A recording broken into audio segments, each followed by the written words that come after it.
আমরা একটা প্রজেক্ট দিতে পারি আমাদের এই দেশের প্রত্যন্ত অঞ্চল থেকে শুরু করে ঢাকা পর্যন্ত যত মাদ্রাসা আছে তাদের ছেলে মেয়েকে আমরা এমন ভাবে তৈরি করতে পারি তারা যে কোনো জায়গায় ফিট হবে।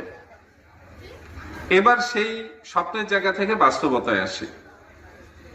বাস্তবতা হলো এখন মাদ্রাসা জগতে যত পড়াশোনা, যে কটা দাখিল আলিম টাইটেল থেকে, তার মানে একজন ইন্টারমিডিয়েট পরীক্ষার্থী যেমন ছাত্র বিশ্ববিদ্যালয়ের পরীক্ষা দেওয়ার অধিকার রাখে, একজন বিশ্ববিদ্যালয়ের পড়ুয়া ছাত্র যেভাবে বিসিএস দেওয়ার অধিকার রাখে। আমাদের ও সার্সিনা থেকে পড়াশোনা করা নিয়ে কথা বলি। সাইকোলজি বলে যারা হাফেজ হন তাদের মেধা ওই বয়সের একজন সাধারণ শিক্ষার্থীর চাইতে ডাবল। আমি আবার এখন আমার কথা যে তিনি কেন তাহলে সেইভাবে পড়াশোনা করছেন না যেন তিনি বৃত্তিতে প্রথম স্থান অধিকার করেন, এসএসসিতে সুপার রেজাল্ট করেন, ইন্টারমিডিয়েটে ভালো রেজাল্ট করেন। একজন হাফেজ মানে যে আমাকে সারা জীবন তারাবি পড়িয়ে জীবিকা নির্বাহ করতে হবে এটা নয়। আমি তারাবি পড়াতে যাব আমার দায়িত্বের জায়গা থেকে, আমি তারাবি পড়াতে যাব আমার হাফেজি যে পড়াশোনা সেটাকে বারবার রপ্ত করার জন্য, বারবার এটাকে রিভিউ করার জন্য। আমি অর্থের জন্য যাব না। আমি বুঝাতে পেরেছি? যিনি শিখবেন তিনি ইসলামের সেবা করবেন, ইসলামী আমাদের মতো মানুষকে পথ দেখাবেন, কিন্তু তার স্ট্যাটাস লাইফে থাকবে অন্যরকম। এবার আমি আরেকটা ছোট প্র্যাকটিক্যাল এসে উনি ঠিক ওরকম একটা সীমাবদ্ধ চিন্তা নিয়ে বসবাস, দাবি দাওয়াগুলো পূরণ করতে পারবো বলে আমরা বিশ্বাস করি।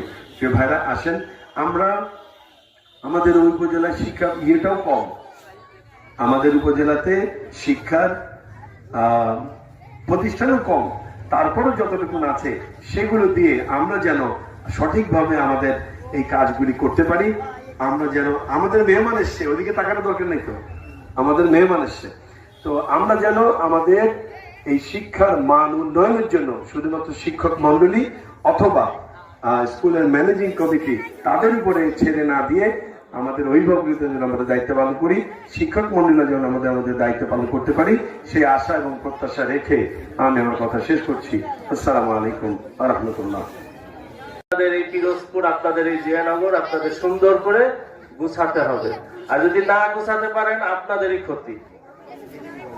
এই যে আমার অভিযোগের বাক্স বললাম, এখানে নাম দিয়ে দেন, আপনার নাম ঠিকানা সমস্ত কিছু গোপন রাখা হবে, কোনো কিছু আপনার প্রকাশ করব না, কিন্তু আমরা অ্যাকশনে চলে যাব।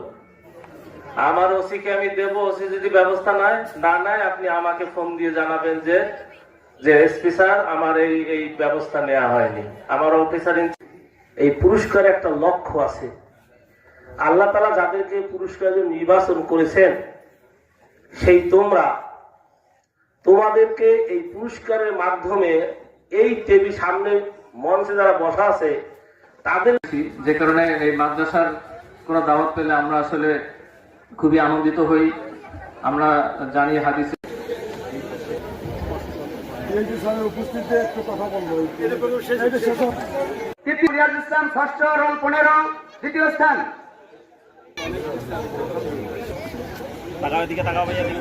জি, গ্রুপ গ দ্বিতীয় স্থান মোসাম্মদ ফাতিমা আক্তার আলিম, দ্বিতীয় বর্ষ, গ্রুপ গ বক্তৃতা বক্তব্য হয়ে থাকে, যেন আমরা এফ করে নিয়ে আসতে পারি এবং আপনাদের সাথে সহযোগিতা এবং প্রতিষ্ঠানের সার্বিক উন্নতি কামনা করে আজকের আমার প্রকাশ শেষ করছি। আসসালামু আলাইকুম ওয়া রাহমাতুল্লাহি ওয়া বারাকাতুহু।